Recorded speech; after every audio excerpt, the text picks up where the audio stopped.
semi-automaty. Blá, blá, blá.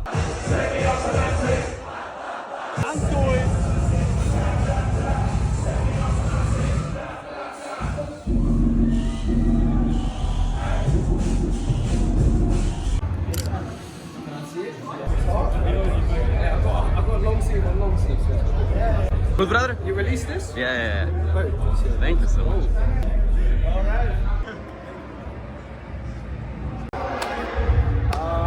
Nice. Čo sa to stalo? Je to len tak. Robil som rozhovor s Hedexom. Plán bol taký, že dáme Hedexovi JO Longsleeve. Oliver na to zapomněl. Po rozhovore zabudol som na to. Potom som došiel za ním, že bro, že máme tu pre teba gift. A káže, že I fuck with it. Rozvíte sa mi?